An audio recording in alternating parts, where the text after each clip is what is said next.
અમે ખેતરેથી વાડીએથી જંગલને જાડીએથી સાગરથી ગિરિવરથી સુણી સાદ આવ્યા નૂતન શક્તિને ભાન ગાતા શ્રદ્ધાનું ગાન માનવને મુક્તિદાન દેવાને આવ્યા.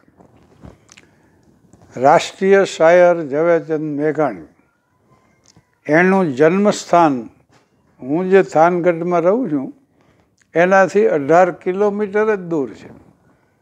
અને અમારે જ્યારે એ રસ્તેથી જવાનું થાય ને ત્યારે વચલો રસ્તો પસંદ કરીએ એટલે જૂનું કોર્ટનું મકાન, પછી મેઘાણીનું જન્મસ્થાન, અને સામે 3-4 એ પોલીસ લાઇનના ક્વાર્ટર એ જમાનાના હજી એમ છે. પણ મેઘાણીનું જન્મસ્થાન પિનાકી મેઘાણી એના પૌત્રના પ્રયાસથી અત્યારે સારી સ્થિતિમાં ફોટોગ્રાફ છે, પુસ્તકો છે, મહત્ત્વના લખાણો છે, એવું બધું ત્યાં ઘણું જોયા જેવું. મેઘાણીની પ્રતિમાના આવરણમાં, પછી બોટાદમાં, પછી ધંધુકા ઈશાણી સાહેબે જ્યાં કેસ ચલાવ્યો હતો ત્યાં, પછી મુંબઈમાં, એમ ચોટીલામાં તો આપ્યા જ છે. પણ આવા કાર્યક્રમો મેં ઘણા આપ્યા છે. અને અહીંયા પોલીસ લાઇનમાં એનો જન્મ 28 ઓગસ્ટ 1896માં.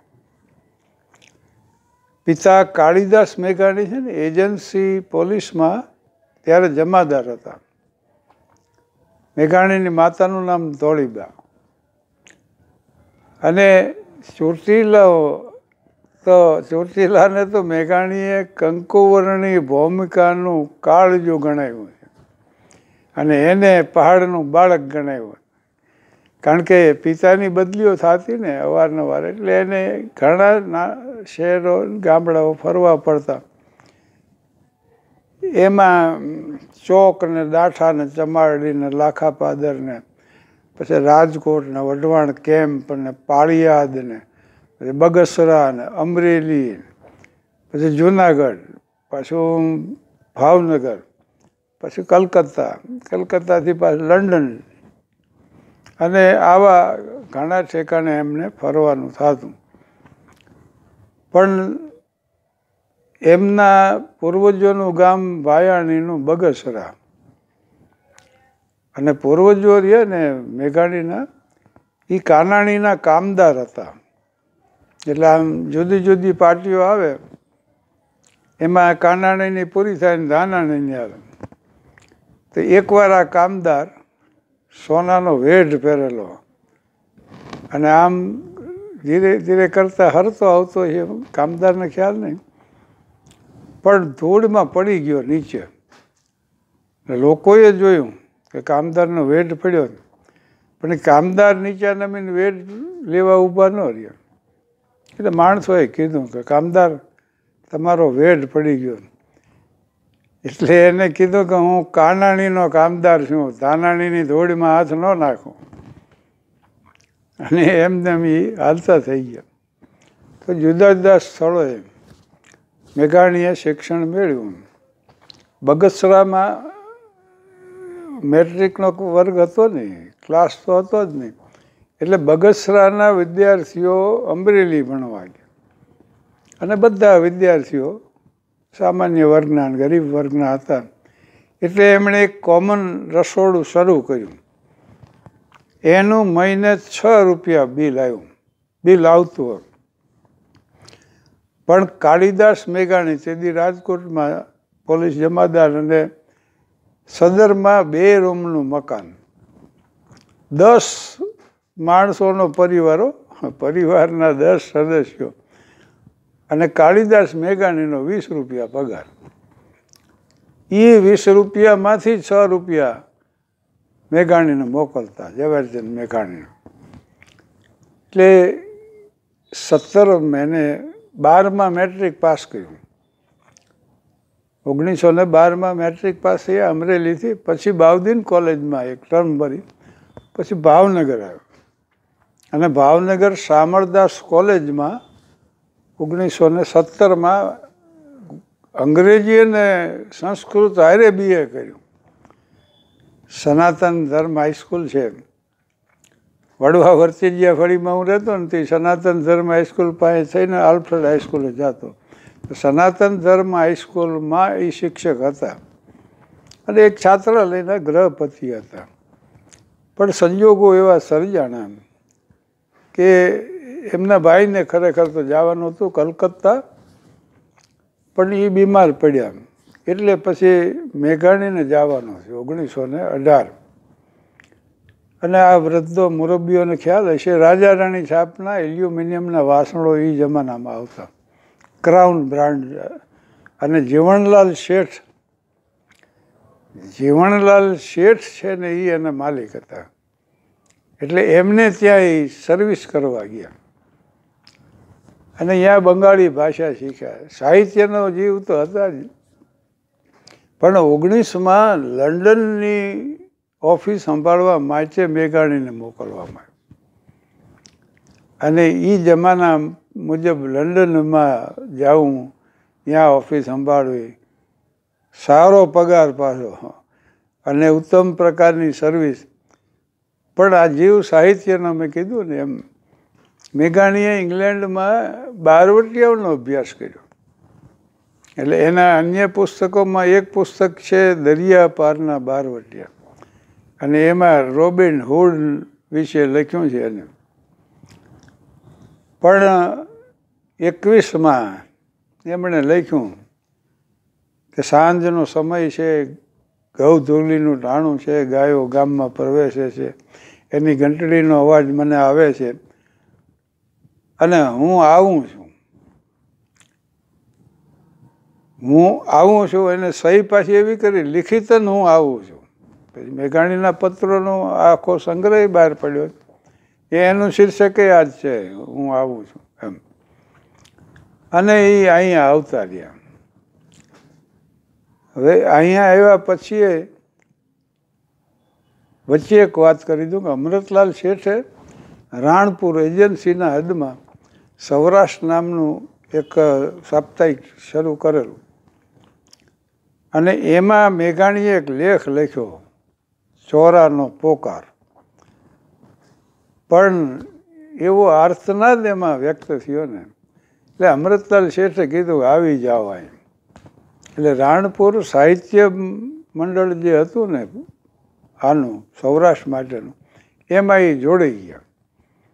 અને પત્રકારિત્વને સાહિત્યનું સ્વરૂપ જો આપ્યું હોય તો એ મેઘાણીએ આપ્યું, જે આજની તારીખ સુધી ચાલુ છે અખબારોમાં. સાહિત્યિક બાબતો અખબારોમાં રજૂ થવાની ત્યારે શરૂઆત થઈ, અને 22થી 30 સુધી એમણે સતત લખ્યું. શુક્રવારે નીકળી જાય, શનિવાર થાય, રવિવાર જાય, ગામે ગામ ફરીને પાળિયાની મુલાકાત લઈને જેટલા વાટડાયા હોય, ગઢવી હોય, રાવણ રસ્તાના કલાકાર હોય, ભજનીક હોય, એવા બધાને, જેમ ગીગુભાઈ છે, વાજસુરવાળા દરબાર સાહેબ છે અડાળા બગસરાના, તો એ ધરતીમાં ધરબાઈ ગયેલી સાહિત્ય જે હતું, જેમાં ખાનદાનીની, ખુમારીની, જિંદાદિલીની, જવામર્દીની, જોમની, જુસ્સાની, શૌર્યની, સમર્પણની જે વાતો હતી એ મેઘાણીએ એકત્રિત કરી અને ગ્રંથસ્થ કરી અને લાઇબ્રેરીના કબાટો સુધી પહોંચાડી દીધી. એમણે સમગ્ર જીવન આ રજૂઆત કરી પાછી. અને મેઘાણીની એક વિશેષતા એ છે કે કંઠ, કાવ્ય, કેણી અને સર્જકતા આ બધાનો શોભક સમન્વય એમાં થયો. બુલંદ અવાજ એનો હતો, કેણી હતી, એની કહેવાની શૈલી હતી, કાવ્ય તો એના પોતાના સર્જેલા હતા. રક્ત ટપકતી 100 જોડી સમરા ગણતી આવે, અને કેસર વર્ણી સમર સેવિકા કોમળ સહેજ બિછાવે, ઘાયલ મરતા મરતા રે માતાની આઝાદી ગાવે. તો સર્જકતા એ પોતાની હતી, એટલે એ વિશ્લેષણ આવું કરી શકતા. આ બધો સબક સમન્વય એમાં થયેલો, એટલે એમણે આ પ્રવૃત્તિ ચાલુ રહી. પણ મહાત્મા ગાંધી દાર્શનિકો જે શરૂ કરીને સત્યાગ્રહીઓ દેશમાં થયા ને, એમાં ધોલેરા સત્યાગ્રહ જે થયો ને એની આગેવાની અમૃતલાલ શેઠે લીધેલી. અને અમૃતલાલ શેઠે આગેવાની લીધી, સત્યાગ્રહીઓએ અહીંયા સત્યાગ્રહ કર્યો, એને બિરદાવવા માટે મેઘાણી અહીંયા ગયેલા અને એને બિરદાવ્યા ખરા લઈ દઈને. પણ હવે એ જમાનાનો ને એ પોલીસ ખાતો ને એને મનુભાઈ જોધાણી નામના એક વક્તાએ જે પ્રવચન આપ્યું હતું એ જોધાણીનું પ્રવચન મેઘાણીના નામે ચડાવી અને મેઘાણી ઉપર કેસ કર્યો. ધંધુકા અત્યારે જ્યાં છે એ સ્થાને એ જ ઠેકાણે અમારો કાર્યક્રમ હતો, જ્યાં આ કેસ ચાલ્યો હતો એ જ સ્થળે ઈશાણી નામના મેજિસ્ટ્રેટ હતા. અને મેઘાણીને પૂછ્યું કે તમારે કંઈ કહેવું? તો કે ના, મારે કાંઈ કહેવું નથી, પણ એક કાવ્ય રજૂ કરવું છે. એટલે એને મંજૂરી આપવામાં આવી. તો આ કાવ્ય એને રજૂ કર્યું કે હજારો વર્ષની જૂની અમારી વેદનાઓ, કલેજા કંપતી અમારી આ ભય કથાઓ, મરેલાના રુધિર અને જીવતાના આંસુડાઓ, સમર્પણ એ સહુ તારે કદમ પ્યારા પ્રભુઓ. અને કોર્ટમાં જેટલા હતા ને એની આંખોમાંથી 14 આંસુ વહેવા મળ્યા. ત્યાં સુધી કે ઈશાણી મેજિસ્ટ્રેટ સાહેબે રોવા મળ્યા. પણ બ્રિટિશ ગવર્મેન્ટને આને ગમે એમ કરીને જેલ ભેગા તો કરવા હતા. એટલે 2 વર્ષની સાદી સજા ત્યાં મેઘાણીને કરવામાં આવી. દમયંતી બેને ઇન્કલાબ જિંદાબાદ કરીને વિદાય આપી અને મેઘાણી ગયા સાબરમતી જેલમાં. પણ સાબરમતી જેલમાં એ વખતે અમૃતલાલ શેઠે હતા ને રવિશંકર મહારાજે હતા ને વલ્લભભાઈ પટેલે હતા ને તૈયબજીએ હતા ને આવા ધુરંધર બધા નેતાઓ એ જમાના ભારતના સ્વાતંત્ર્ય સેનાનીઓ બધા જેલમાં હતા. પણ વાત અહીં સુધી પહોંચી છે તો એક પ્રસંગે વર્ણવી દઉં ભેગા ભેગ. 1930ની વાત છે. સાબરમતી જેલમાં ત્યારે મેઘાણીને આંખો આવી હતી. એટલે એ જમાનામાં આંખો આવે ને એટલે ભણ ભરતા. આ મુરબ્બીઓને ખ્યાલ છે બરાબર. ભણ ભરીને આમ પાટો બાંધી દે. એટલે મેઘાણીને ભણ ભરીને પાટો બાંધી દીધેલો. એમાં ગાંધીજીનો દીકરો દેવદાસ એ રોયલ રીડર લઈ અને આવ્યો. અને રોયલ રીડરમાંથી એક અંગ્રેજી કાવ્ય મેઘાણીને એને સંભળાયું. આ કાવ્યનું શીર્ષક હતું સમબડીઝ ડાર્લિંગ. અને મેઘાણી જે ભાવ વિભોર થઈ ગયા. એક લાવો કાગળ પેન્સિલ, લાવો કાગળ પેન્સિલ. એટલે એમને આપ્યા દેવદાસ. અને એ અંગ્રેજી કાવ્ય વાંચતા ગયા એમ આ ભાવાનુવાદ કરતા ગયા. અને એમ થતા થતા અંગ્રેજી કાવ્યની છેલ્લી પંક્તિઓ આવી કે carve in the wooden slate on his head somebody's darling slumbers here. ક્રિશ્ચિયાનિટીમાં ખબર હોય ને એના પાસે તકતી મૂકવામાં આવે. આરસની હોય, વુડન સ્લેટે હોય, લાકડાની પણ હોય. એની છેલ્લી પંક્તિઓ આટલી જ હતી કે એ વુડન સ્લેટ લાકડાની તકતી રહીને એમાં આટલું જ કરજો, કોતરજો કે કોઈનો લાડક વાયો અહીં સૂતો છે. પણ મેઘાણીએ આ વાંચ્યો ને એને જે ભાવાનુવાદ કર્યો કે એની ભસ્માંકિત ભૂમિ પર ચણજો આરસ ખાંભી, એ પથ્થર પર કોતરશો નવ કોઈ કવિતા લાંબી, લખજો ખાક પડી અહીંયા કોઈના લાડક વાયાની. અને ગુજરાતી સાહિત્યનું આ અમર કાવ્ય સર્જાણું. એકવાર એવું બન્યું કે કિશનસિંહ ચાવડા વડોદરામાં આ કાવ્ય ભણાવતા કોઈનો લાડક વાયો. અને એમાં બન્યું એવું કે મેઘાણી ત્યાંથી નીકળ્યા. એટલે કિશનસિંહ ચાવડા સાહેબે વિદ્યાર્થીઓને કીધું કે જુઓ, આ કોઈના લાડકવાયાની જનેતા જાય. એ મેઘાણી સાંભળી ગયા.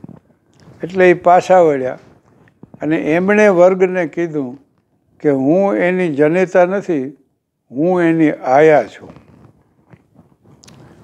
આભાર, ધન્યવાદ.